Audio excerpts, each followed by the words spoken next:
The movie opens with a man named Dr. Ryland Grace who wakes up from an induced coma in a hibernation capsule. He is suffering from memory loss and begins to move through his ship trying to understand what has happened. He eventually finds a dead person, which fills him with horror and confusion. He then encounters an atomic resolution scanning electron microscope and instantly knows what it is, making him realize that he is smart. Grace looks out his window and realizes he is deep in space, in a star system far from Earth. He tries to command the system to return to Earth, but it responds that the journey would take 11 years. He checks the fuel, but it is very low, and soon notices information on the screen indicating that he is 113.8 light years away from Earth. At this moment, Grace begins to recover some of his memories, and it turns out he used to be a science teacher back on Earth. His students ask him about the news of mysterious spots that seem to be eating the sun, but Grace tries to avoid the question. They then ask about the Petrova line, and Grace explains that 2 years earlier, a woman named Irina Petrova discovered a band of infrared light stretching from the sun to Venus, now known as the Petrova line. After sending a probe, scientists found tiny points that appeared to be slightly dimming the sun. This means that over the next 30 years, Earth could cool by 5 to 8 degrees Celsius, which would cause crops to fail, the economy to collapse, and potentially half of humanity to starve, without even the need for Thanos. In the present, Grace shaves his beard,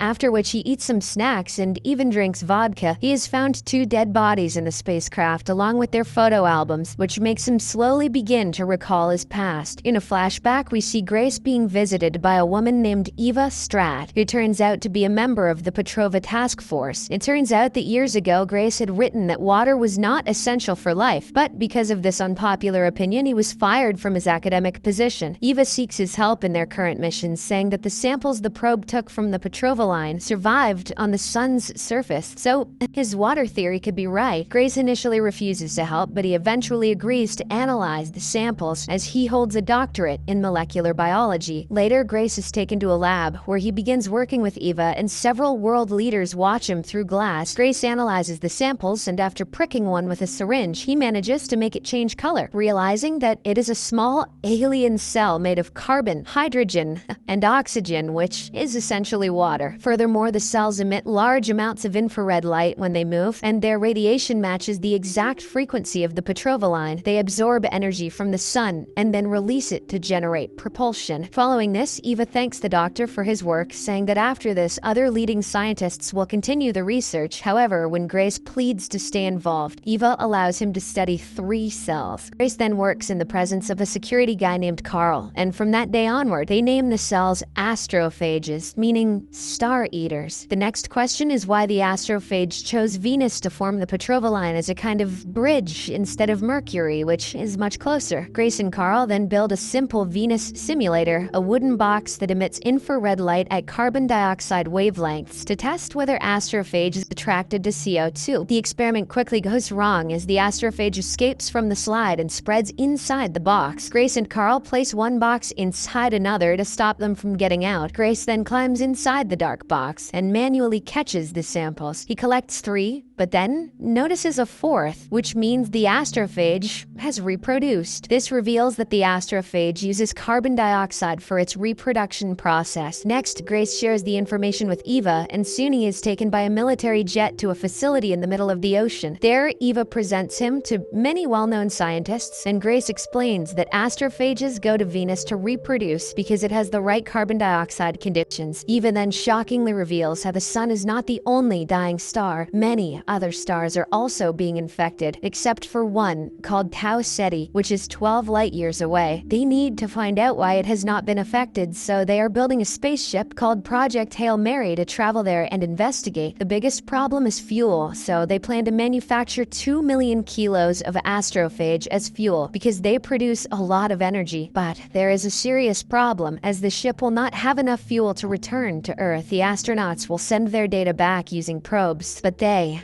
will not come back alive. Upon hearing this, Grace is horrified, but Eva explains that the only other option is to wait for starvation and eventually die as the astrophage completely consume the sun. Because of this, they decide to send a pilot, an engineer, and a scientist on the ship. In the present, Grace learns that the names of his two crewmates are Yao and Alessia. Even though he does not remember them, he knows they were brave people who gave their lives for a much greater cause. Grace promises to do his best not to fail, after which he opens the airlock and sends them into the vastness of space. Suddenly, the system warns Grace that they are entering Tau Ceti's orbit, and the engine shuts down, and the spacecraft loses gravity. Grace notices that this star also has a petrovaline, but it is not dimming like the others. He realizes something is blocking it, and when he looks closer, he sees a large structure in space. Grace becomes scared when he understands it was built by aliens. He takes control of the ship and tries to escape, but another spacecraft starts following him. Then something is launched toward him from the other ship, which could be a message or a bomb. Grace tries to activate the shields, but realizes the ship was never equipped with any. The other ship sends the object again, but at a slower speed, so Grace goes on a spacewalk and manages to catch the object. He brings it back inside, and when he analyzes it, he learns it is made of xenon, which is normally a gas on Earth. He then notices that the alien has sent a model showing its homeworld's location and a model of Tau Ceti's petrovaline. Grace also adds Earth's location to the model and sends it back. Moments later, the alien creates a tunnel in seconds using advanced technology, allowing Grace to cross to the other side. He goes through and sees a barrier, and on the other side, he notices an arm that looks like it's made of rock. The alien then shows him some objects he has made, including a small model of Grace and a ship model. The alien then gestures for him to leave, so Grace walks away. The alien disconnects the tunnel and rotates its ship like the Hail Mary. Then the tunnel is reconnected, and when Grace opens the door again, he is hit by strong pressure, and now the tunnel also has gravity. Later, Grace tries to communicate with the alien, who makes strange noises that Grace cannot understand. He observes the alien carefully and notices it looks like a rock,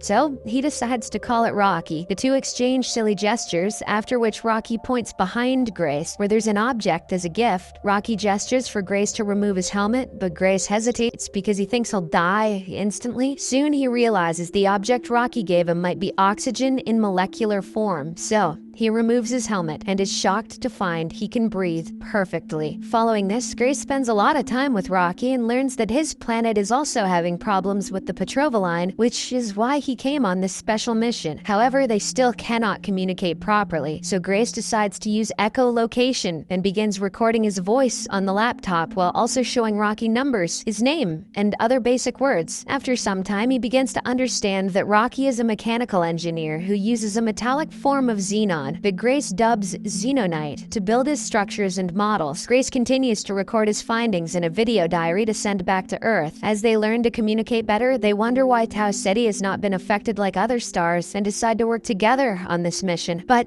Grace's atmosphere turns out to be fatal for Rocky, so he usually stays behind the barrier while they talk. Grace even gives Rocky a voice, so he won't have to read text all the time. Grace recalls some of these memories just as Rocky comes inside his ship in a bubble suit so he can survive the human atmosphere. He immediately starts moving around and complaining about the mess while causing chaos. Rocky decides to move in with him so they can work together, but Grace is annoyed because Rocky is very bossy. It also turns out Rocky has extremely sensitive hearing and can see through walls, so Grace feels like he's got no privacy. During this, Grace continues recording his video diary for Earth and explains that the Iridians know nothing about relativity or radiation. Grace deduces that radiation likely killed the rest of the crew, but the astrophage stored in the fuel tanks next to Rocky's workshop protected him, which is why he survived. Next, the duo realizes that the trip to Tau Ceti will take 11 days, and until then they spend time getting to know each other more. Rocky says he has a mate back home, and they have been together for 186 years, but he feels it is still not enough. Grace asks for the mate's name, but Rocky does not have an English word for it, and makes a sound that Grace cannot understand. It's kind of like this. After an 11-day journey, they arrive at their destination planet, and the Hail Mary enters orbit so they can collect samples for study. While they collect astrophage on the surface, they decide to rename the planet after Rocky's mate. Since Grace does not know her real name, they call her Adrian. Adrian! Later, when they analyze the samples, Grace discovers something surprising. It is not just astrophage there, but an entire ecosystem with bacteria, protozoa, complex life, and even predators. This proves that life exists on Adrian, and Rocky understands that this is why astrophage are controlled there, which keeps their population stable. They conclude that if they can bring that predator organism back home, they might be able to save their stars. However, the Hail Mary cannot enter Adrian's atmosphere, or it will be destroyed. During their conversation, Grace reveals to Rocky that he will send all the findings back to Earth using probes, but he will never return home because he doesn't have enough fuel. He says that he has enough food for a couple more years and will eventually die in space. This makes Rocky very sad, and he asks how much astrophage he needs to get home, to which Grace replies 2 million kilograms. Hearing this, Rocky offers to give him the fuel. Even though it means Rocky will take 6 years longer to return to his home, this deeply moves Grace,